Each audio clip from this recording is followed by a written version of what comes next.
साथीहरू नमस्ते। तपाईहरुलाई हाम्रो नेशनल इन्जिनियरिङ सर्भिस युट्युब च्यानलमा स्वागत गर्दछु। आज हामीले तपाईहरुलाई कुनै पनि बिल्डिङको कम्प्लिट ड्रइङ बनाउनु पर्ने साइट प्लान कसरी बनाउने भनेर सिकाउन गइरहेका छौं। हामी नापी नक्साको आधारमा र हामीले बनाएको प्लानको आधारमा एउटा साइट प्लान बनाएर देखाउने छौं। आज हामीले बनाएको एउटा सामान्य प्लान छ। यो प्लान यसको साइज चाहिँ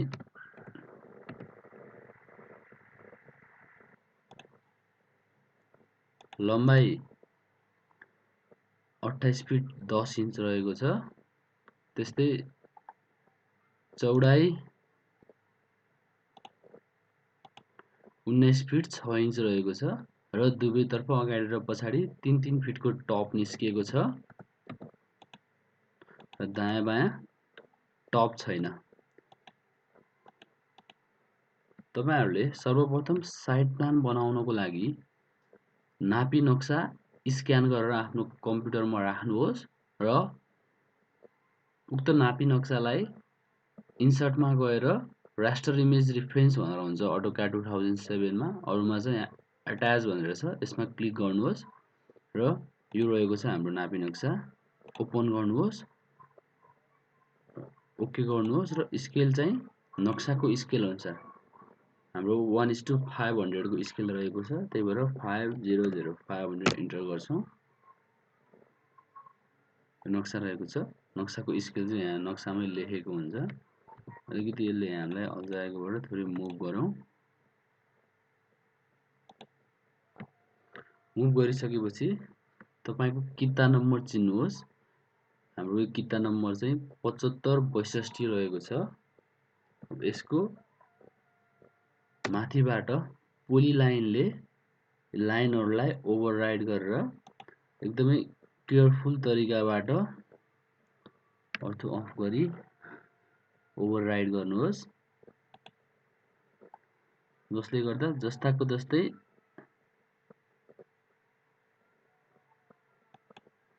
शेपमा तपाईले जग्गा प्लट गर्न सक्नुहुन्छ। सकेसम्म एक्युरेट ओभरराइड गर्नुहोस्, जसले गर्दा एरर हुँदैन। अलिकति टाइम लाग्ने हुन सक्छ।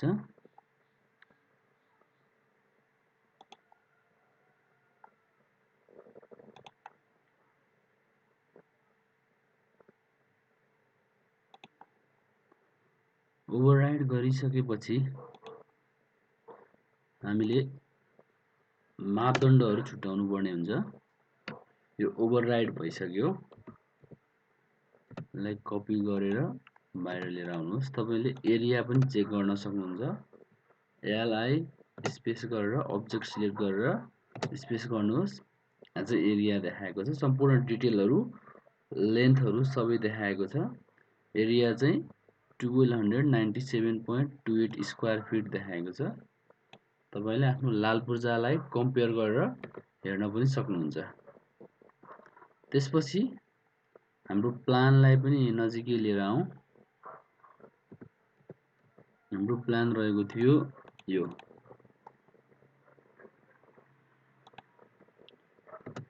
हामीले यसमा पछाडीबाट 5 फिटको मापदण्ड छोडेका छौं।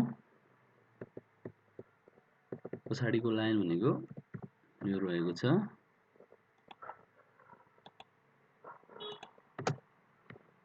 अफसेट 5 फिट इन्टर। यहाँसम्म पुगेको छ। यहाँसम्म पुगे पनि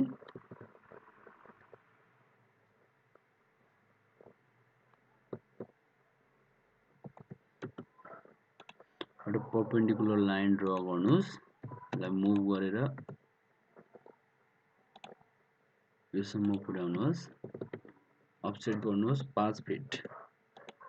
यहाँसम्म 5 फिट हुन्छ। यो पोइन्टबाट हामीले लाइन ड्रा गर्छौं। परपेन्डिकुलर, बोथ परपेन्डिकुलर छ। हामीले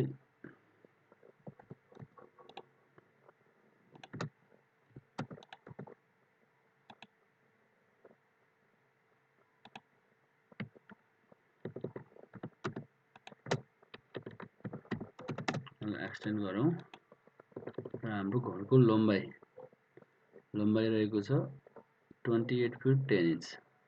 अब यसलाई अफसेट गरेर 28 फिट 10 इन्च अफसेट गरौँ। अफसेट भएको छ, यसम्म आएको छ र हाम्रो मापदण्ड रहेको छ। रोडको मापदण्डहरू अगाडिबाट छुट्याउनु पर्ने हुन्छ। यसमा चाहिँ रोडको सेन्टर लाइन क्लियर नभएको भएर हामीले फिल्डमा मेजर गर्ने अनुसारको घर अटाएका थियौँ। त्यसैले हामीले पहिला मापदण्ड छुट्याएनौँ। तपाईहरूले गर्दा चाहिँ पहिला मापदण्डहरू छुट्याएर घरको प्लान चाहिँ पहिला फिक्स गर्नु होला। 3 फिटको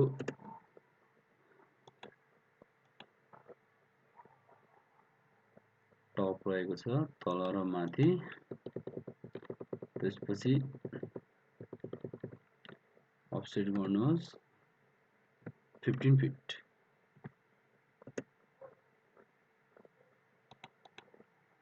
पुग्दो रहेछ सेन्टर लाइनबाट।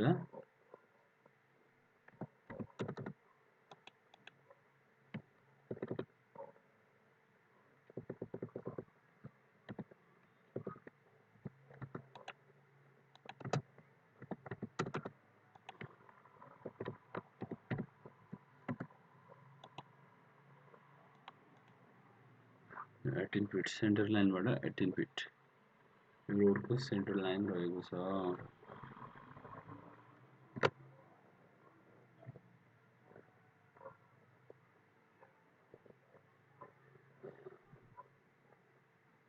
यसरी नै तपाईहरुले साइड प्लानहरु प्लट गरेर अब यसमा चाहिँ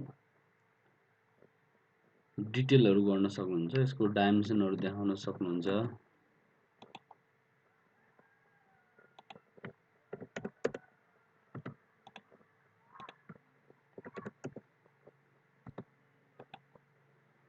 घरसम्मको साइज देखाउन सक्नुहुन्छ।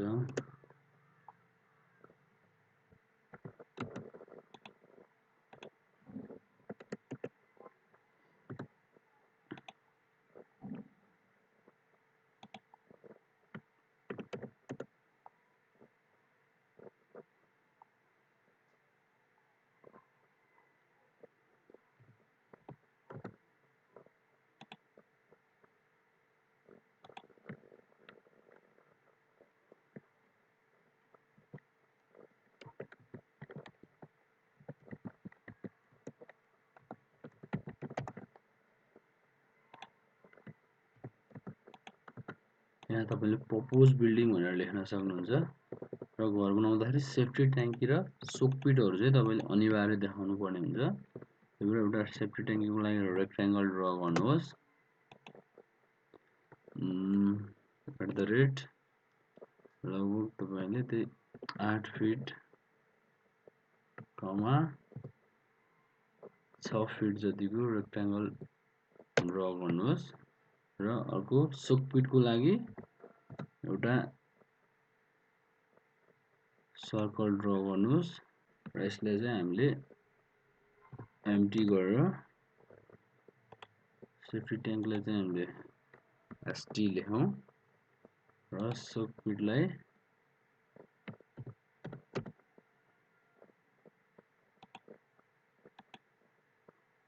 यसको हामीले साइज घटाइदिन सक्छौं। ठुलो भयो भने 2 फिटको रहेछ, हामीले यसलाई 1 फिट लेख्दियौं। एसपी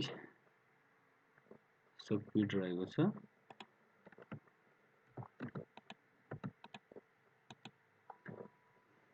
त्यसपछि सेफ्टी ट्याङ्की र सोकपिटलाई हामीले ह्याच गर्छौं डिफरेन्ट।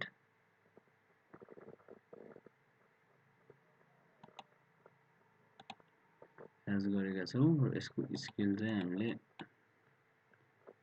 50 जति राख्दियौं, ठिकै होला।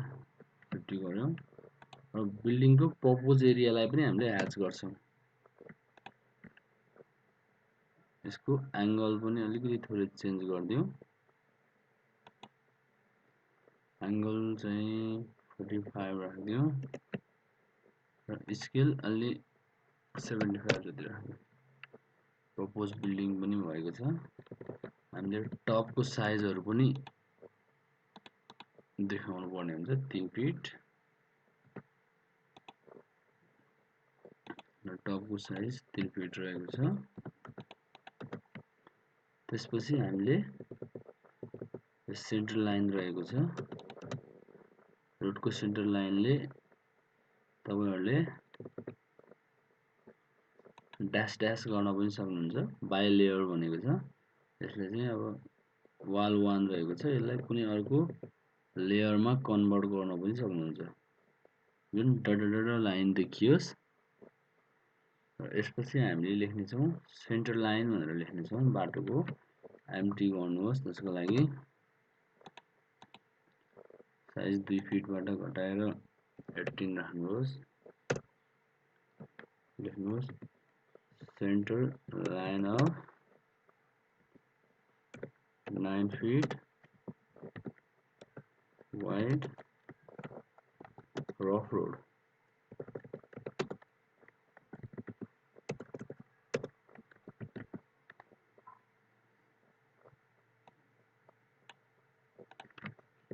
यसलाई हजुरले रोटेट गरेर लाइनसँग अट्याच गर्न सक्नुहुन्छ। यो हाम्रो सेन्टर लाइन रहेको छ। त्यसैगरी यसको अफसेट गरेर 10 फिट उता रोडको राइट अफ वे रहेको छ र त्यसको 5 फिट उता चाहिँ रोडको सेटब्याक रहेको छ। कपी गर्नुहोस् यसलाई र यहाँ राइट अफ वे र यो भाग भनेको सेटब्याक। हामीले यसलाई एसईडी वीएसी को सेटब्याक भनेर लेख्न सक्छौं।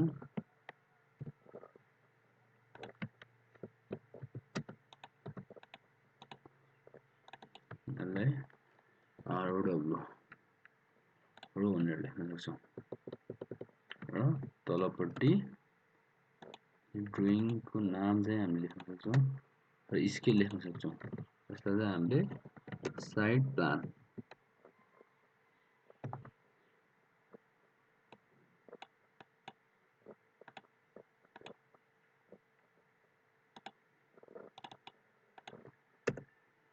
अब हामीले साइज घटाएर 1 फिटमा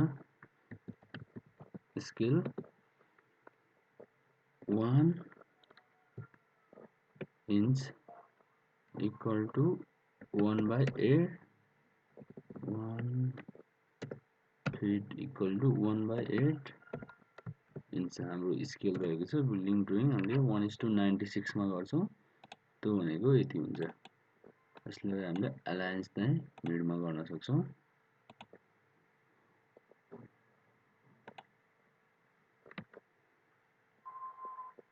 क्लोज गर्न सक्छौं। यति गरेपछि हाम्रो साइड प्लान कम्प्लिट भएको छ।